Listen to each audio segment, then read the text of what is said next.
आपको कैसे मालूम पड़ेगा?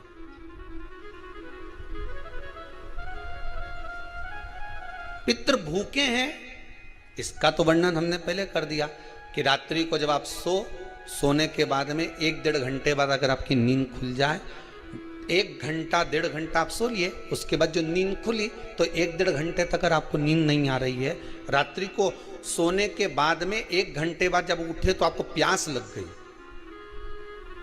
भूख लगने लगी, प्यास लगने लगी कि मेरे को पानी पीना पड़ेगा, घबराहट हो रही, पानी पीना पड़ेगा। 1-1.5 घंटे सोने के बाद अचानक नींद खुले और आपको प्यास लगे, समझ लेना आपके पितृ भूखे हैं और प्यास है।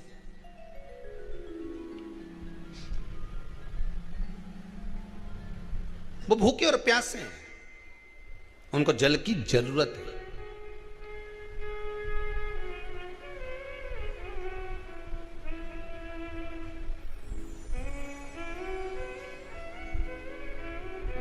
किसी भी नदी में, सरोवर में, कुंड में, बावड़ी में, तालाब में, आप तीर्थ में जाकर जब स्नान करते हैं तो स्नान करने के बाद एक काम का नियम बना लो कि अपने हाथ की अंजलि में जल लेकर अपने पूर्वजों को देना है। प्यासे रहते हैं, भाग मांगते हैं।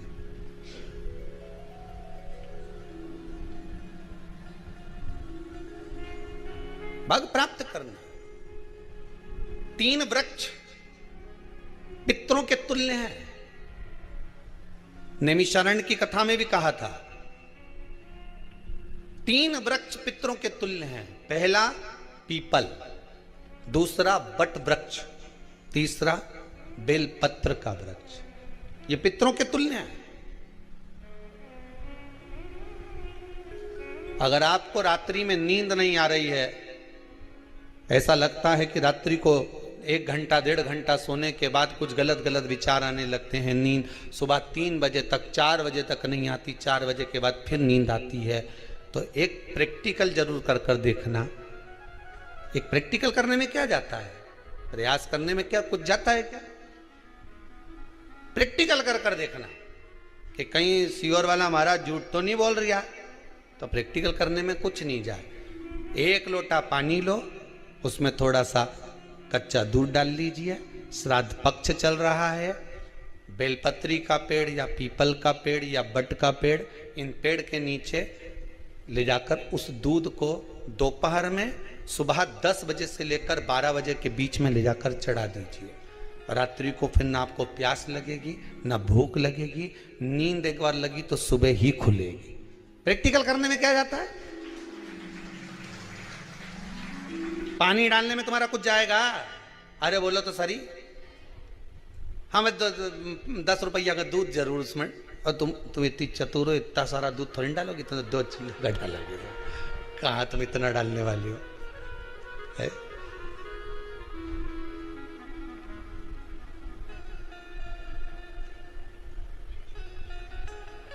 कहा बहुत चतुर लोग हो रहे संसार में हो। भले पूजन पाठ नहीं करे, पर कहीं का एकदम मिलने आ जाए ना, क्या अम्मा जी है क्या पाठ कर रही है, फिर वो भी बैठ गई तुरंत, अभी तो सोई थी,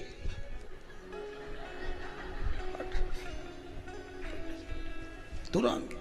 क्या पंडित जी हैं क्या, उनसे थोड़ा सा काम है, अभी माला जप रहे हैं, मालूम पड़े पंडित जी तो आराम से सेव फल खा रहे थे। अब प्लेट सोफा के नीचे घुसे, तुरंत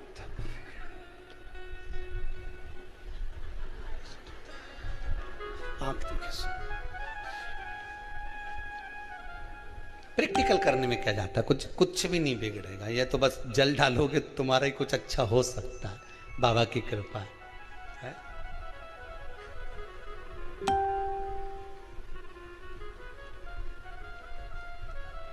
3 वृक्ष पितरों के तुल्य हैं। पहला जम के बोलिए पीपल, दूसरा बट वृक्ष, तीसरा बेलपत्री का वृक्ष। 3 पीपल के वृक्ष में 52,000 ब्राह्मण एक साथ निवास करते हैं, इसलिए पितृतुल्य है। बट वृक्ष ब्रह्मा जी के मस्तक से बना, इसलिए पितृतुल्य है। और बेलपत्री का वृक्ष माता पार्वती जी के अश्रु से बना। जब आंसू गिरे थे माता जगत जननी जगदम्बा पार्वती के, उस समय पर पितृलोक में हलचल उत्पन्न हो गई थी। हमारी नातिन की आंख में आंसू कैसे आ गए? मैनावती की पुत्री है,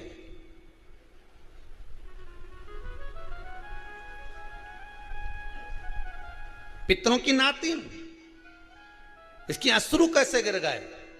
पार्वती जी ने कहा ये आंसू नहीं, मेरा पुण्य भाग प्रकट करती हूं बेलपत्री के रूप में। तो पितरों ने वर दिया था कि ये बेलपत्री का वृक्ष हमारा आशीर्वाद है, इसके नीचे अगर कोई दीप लगाता है, शिव को स्पर्श कर चढ़ाता है, उसके पितरों की शांति होगी। हम स्वयं उसको आशीर्वाद देने के लिए पधारेंगे। बेलपत्र का वृक्ष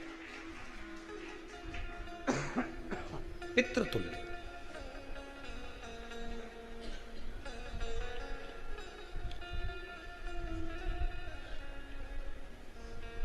तो रात्रि को अगर भूख लग रही है, प्यास लग रही है, तो पितृदोष। दूसरा पितृदोष का लक्षण बताया, घर में कोई शुभ कार्य ना हो, वंश की वृद्धि ना हो। 1 रुपये कमाओ, 1.25 रुपये खर्च हो रहे हैं, पैसा 10 जगह से कमाई आ रही है पर घर में टिक नहीं पा रही है, आया गया, पितृदोष।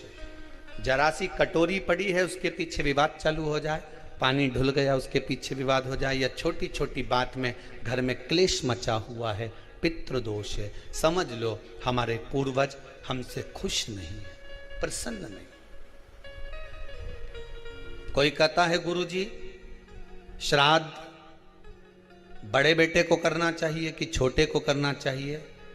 शिव महापुराण की कथा कहती है, अगर जायदाद का पूरा हिस्सा बड़े ने लिया हो और तुमने अपनी माता का दूध ना पिया हो तो एक ही को कर लेने दो। अगर माता का दूध पिया है और अगर एक अंगूठी भी ली है, जरा सा एक कपड़ा भी अगर सास का लिया है, तो श्राद्ध तो तुझे करना ही पड़ेगा, करना ही पड़ेगा।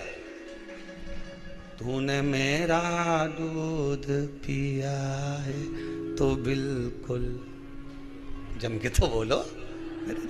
अगर तुमने उनका कुछ खाया है तो अब एक काम और हो सकता है, गुरुजी वो श्राद्ध अगर हम नहीं करें और बड़े भैया करें और हम उन्हीं के यहाँ चले जाएं तो चले जा, मना कौन कर रहा है? पूड़ी का तेल तू ले जा, खीर का दूध 2 थैली तू खरीद के ले जा। जितना वहां वो सेवा करे उतनी सेवा तुम करो। गलत है क्या?